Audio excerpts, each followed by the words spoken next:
All right, folks, welcome back. As I have mentioned throughout the show, I had the pleasure of being down at David Horowitz's Restoration Weekend over the weekend in Palm Beach, Florida, where it was cloudy, but that's okay. Everything was happening at the Breakers Hotel anyway. And one of the first people I saw who actually had his room just a couple of doors down from me, so I got to ask him if I was quiet enough for him. My friend Niger Innis, national spokesman for CORE, Congress of Racial Equality, and chief strategist for the TeaParty.net. Hello, Niger. Hey, Steve. I'm still trying to wipe the sleep out of my eyes for all the noise that you made. No, you are a wild man, Maltberg. Oh yeah, I'm still. I don't know how I'm ever going to pay off the bill for trashing the room. You know, I got the rock star in me. I like to trash hotel rooms. What can I say? No, but in all seriousness, it was great to see you. And I, as always, regards to your dad. And you gave a great talk on the panel that you were on. I believe it was on Saturday. And of course, you told me something, and you told it to the audience that was watching your panel. So why don't you tell us about your future political plans, sir?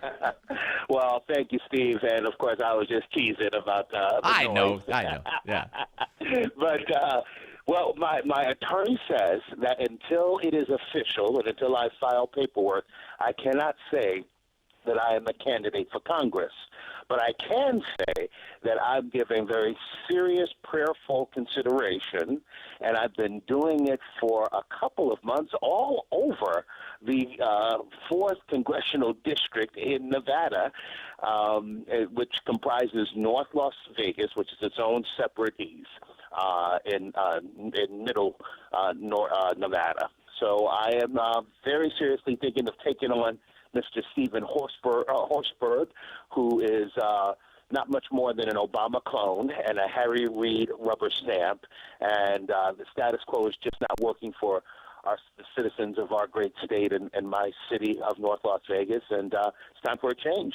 All right. Now, to me, it's just has always been an inevitability that you would one day do this. I'm frankly shocked that this hasn't happened sooner. Well, Steve, we've been friends for many, many years, and I actually did anticipate on running for political office at some point. I actually assumed that political office would be in New York, my hometown. I'm a native of New York, born in the Bronx and raised in Harlem, as you know. But my travels, life is full of twists and turns and unpredictable circumstances, and some wonderful opportunities for CORE developed on the West Coast, as we call Nevada, and we've just grown and expanded, and actually, interestingly enough, we've expanded into the Latino community, or should I say the Latino community has expanded to CORE. I actually walk into my office every day, and I'm the minority within my own office. Well, no, that's a great. I mean, that's a great thing. The expansion, and I mean, CORE is a wonderful organization. It has been for so many years. I mean, your dad started in, was it 68? Yes, he became chair in 68, and CORE has been around since 1942, but most folk know the modern CORE, which really started under my dad, Roy Innis, and yeah, that's right, he started in 1968. Well, let me ask you this. Are you especially motivated by the Obamacare fiasco? Do you view that there's an opportunity that may not have presented itself otherwise, a mood within your district that reflects the mood around the country that is, this just can't be. The president lied.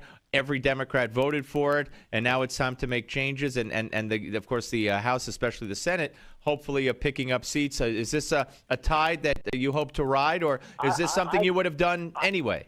I think this is something that I would have done anyway. There's no question that the Obamacare debacle and the initial arrogance of the administration and of the President of the United States in terms of basically saying, well, you people are too stupid, and these health care plans that you had were just not sufficient enough. I, as the master of the universe, knows better than you do what kind of health care you need. I think that arrogance and this government takeover of of 1/6 of our economy is death, and the fact that it has backfired so badly. And as you know, Steve, for this debacle to be even somewhat salvageable, you have to attract young people. They call them the invincibles, the young and healthy people, to keep the premiums down for the rest of us in the exchange. Well, the real disaster, and it's funny that not enough people talk about this, the real disaster of the website is that young people are more technologically inclined than you and I are. Absolutely.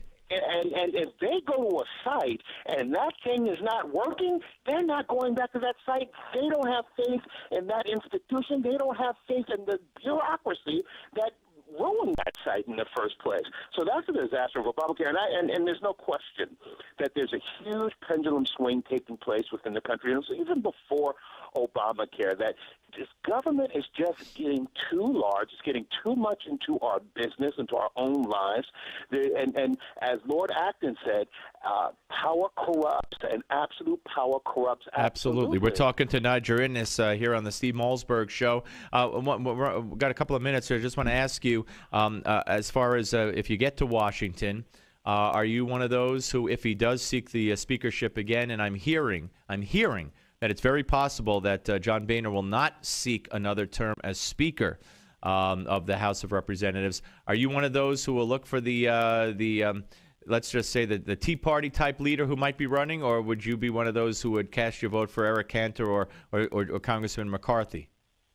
I would look very closely at the situation. Obviously I represent, as a chief strategist of the TeaParty.net, one of the largest national Tea Party groups in the country.